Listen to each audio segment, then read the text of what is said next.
This week in Country Profiles, I'm going back to Africa again. And today I have fellow Chevening Scholar and University of Westminster Master student, Media Management Master student, Joab. And Joab is from Malawi, arguably one of the least known African countries. And so today it's my pleasure to discover Malawi with Joab, and for Joab to take you to Malawi and tell you all that's beautiful about that country, and of course encourage you to visit. Hi Joab. Hello. Possibly it may not be possible for me to tell them everything that's beautiful about my country, because it will take the whole week. But just one of the important things that people have to know about my country. Indeed, indeed, of course. So let's talk about Malawi then. Yes. I've often asked my guests to say, if any at all, any stereotypes that come when you mention which country you're from. Do you ever experience any?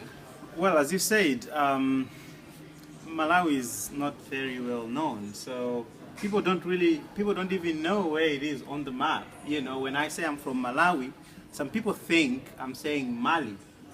But Malawi and Mali are two totally different countries. Mali is in West Africa and Malawi is in Southeast Africa. If your face was the map of Africa, Malawi would be somewhere here and Mali would be somewhere there. So people don't really know much about my country. But instead of the stereotypes that people have about my country, I can tell you the truth about my country. Sure. And that is, we are known to be the warm heart of Africa. Wow. Not because it's a very hot country, of course it is, and not because of where it is located geographically, but because the people there are warm, cheerful, and they're fun-loving. They're very open people. They like talking to strangers. They'll go out of their way to help a total stranger. So people know us for that. For your friendliness. We're and very warmth. friendly. That's very good. That sounds like so much of our people in Jamaica as well.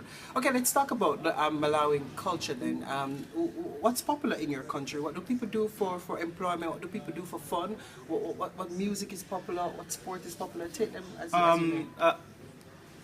As the major challenge, and I call it a challenge because of how it has impacted us on our economy, is that we are a landlocked country. So it takes really long before you get to the nearest ocean. So we are deep inside Mozambique and Tanzania and Zambia on the other side. So all we have as our neighbors is a lot of vast lands. So most of the people in my country are engaged in farming. And we have not really advanced with modern techniques of farming. So people still use very traditional tools like hoes and axes and pangas and things like that. But most of the Malawian population, like maybe more than 80% of the population, are basically farmers, just trying to make a living through farming.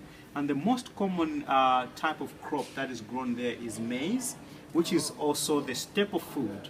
Maize is widely planted all across the country, and from the maize we get the flour, the maize flour, which we prepare into our favorite meal, which we call nsima.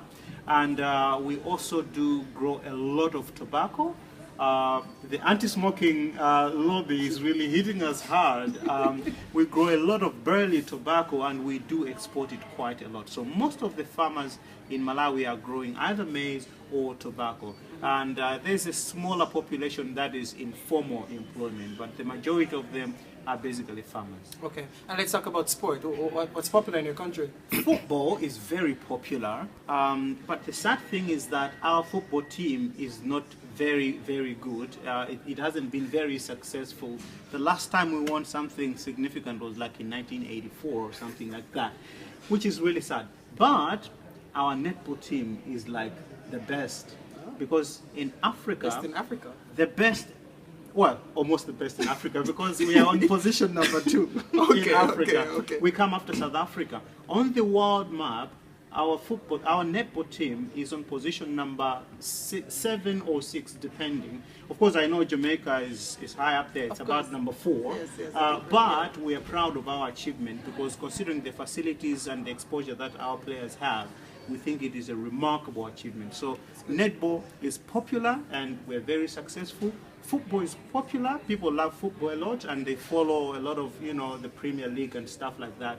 But the local football team is not that good. You mentioned maize as the most popular crop that's grown in your country. Yes. What's a national dish, and is maize involved in that? Definitely, definitely. The national dish is called nsima. And when you Nsima. go to other countries surrounding Malawi, you see that there are different variants of the same staple. Some call it nshima, some call it ugali, like in Kenya, and things like that. Basically, when we have harvested the maize, we dry it, and then we grind it. They mill the maize, and then from there you have this powder, and then the flour, basically. So you prepare a thick porridge out of it, and then you prepare a side to have it with. So mostly it's that and meat. Very, very, it's a delicacy, especially chicken. We love our chicken. And the fish, I'll tell you more about the fish when we're talking about our leg, but we've got a very, very tasty fish in my country. So mostly it's this sima and meat, and most commonly it's chicken. Okay. Quickly, what's the most common language in your country?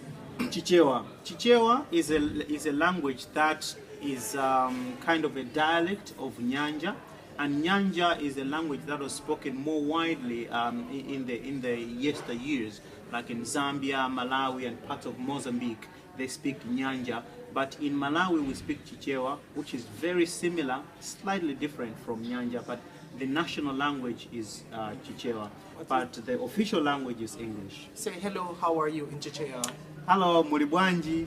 Mulibwanji is basically how are you. Okay. And how do you respond? Tilibuino. Oh. Yeah. Mulibwanji. Mulibwanji. Yeah, no, you say Tilibuino. Tilibueno. Okay. We're learning. All right, interesting. Okay, let's talk about what the media industry is like in your country, because you're a media practitioner in your country. Yes.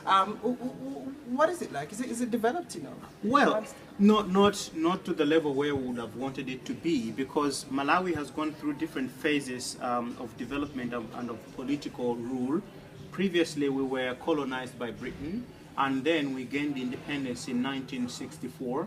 But there was a one-party system that ruled from 1964 to somewhere around 1994. During this period of 1964 to 1994, we had only one national radio station, which was the national broadcaster.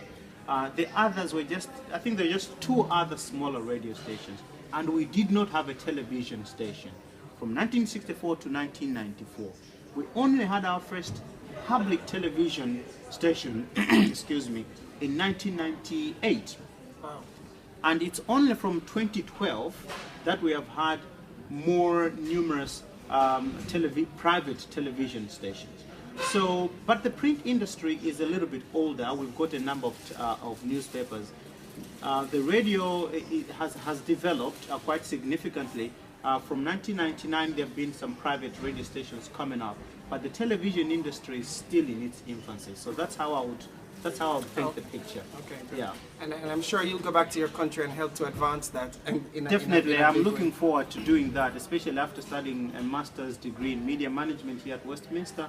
I think I'm going to be one of the key people to try to change the direction that the media is following in our country. Looking forward to that, Chief, and we'll be proud of you. Let's get people to come to your country, Joab. Places to visit. Where would you tell them to come? People should just come to my country. I mean, like, okay, it's a small country. The population is about 16 million people. Not as small compared to Jamaica. Exactly. But it's a small country, and you can literally travel from one end to the other in a single day. So you can really get to visit many places that you want. But we're really proud about our lake. We've got Lake Malawi, which runs literally from the north to the south, like all along the length of the country. It's the only freshwater lake that you can find in Africa. Wow. And we've got a lot of fish out there. We've got like 1,000 different types of species of fish, and of those, about 600 to 700 can only be found in our lake. Wow. It's very beautiful fish. You don't want to eat it, you just want to look at the fish swimming. It's really lovely. People love snorkeling, people love riding boats and stuff on our lakes. We've got wonderful beaches, not as big as you would have elsewhere, but clean, and the water is really clear. And we've got the fish that we're really proud of. It's called jambo. Jambo. Can you say jambo? Jambo. Jambo, not jumbo. Jambo. Jambo is a greeting in Swahili, but this is jambo. Okay. Like in cheering, and then the CH there, it's jambo. Oh, chambo. Jambo, exactly. Okay. This is a type of tilapia fish that is very, very delicious, and a lot of people travel all the way to Malawi just to taste that fish. And I encourage you to come and taste it. Exactly. We also have got a mountain called Mulanje Mountain. It's a quite it's a mysterious. It's got a mysterious peak. People love to go there. Some people love to go there and get lost. It's a nice place. So, Joab, let's wrap up this interview by talking about any issues or concerns in your country currently that you have an interest in that you would like to see change. Yeah, thank you very much, Oroyo. There are many problems that our country is facing. Maybe top on the agenda would be the issue of killings and abductions of albinos. This is a strange phenomenon that has just developed in that part of Africa. Most countries in Southeast Africa, Malawi, Kenya, Mozambique, and even Nigeria and other parts, albinos are being abducted and killed, and some of them are having their body parts removed. Apparently it's something associated with witchcraft. Some people believe that body parts of albinos have got a magical effect. It can make them rich or something like that. So it's a problem that our country is struggling to contain. From 2014 up to date, there have been more than 17 people with albinism who have been killed. So the government is trying to control that. Maybe another problem would be the issue of LGBTI rights. I know it's a global problem, but you have to understand that people in my country are really conservative. So issues of lesbians, gays, bisexuals, transgenders, and the intersex, these are issues that are normally frowned upon, and people don't really want to embrace these rights in my country. So the country is in a struggle right now where people do not respect the rights of people who have got a sexual sexual minority. So this is a problem that we have. The laws that we have actually do discriminate against people who belong to that sexual minority.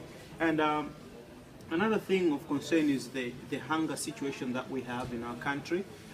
We have not had a lot of rains. I think it's something that has come with climate change. But last year we had a serious drought, and as I told you earlier that we rely on maize, which is our staple food. We didn't harvest enough maize, and as a result more than 3 million people were affected by hunger. And the projections indicate that this year there might be another drought, and we'll have another famine. Most likely more than 8 million people, which is more than half of the entire population, are going to be facing hunger. So this is something that is really of concern to us as a country.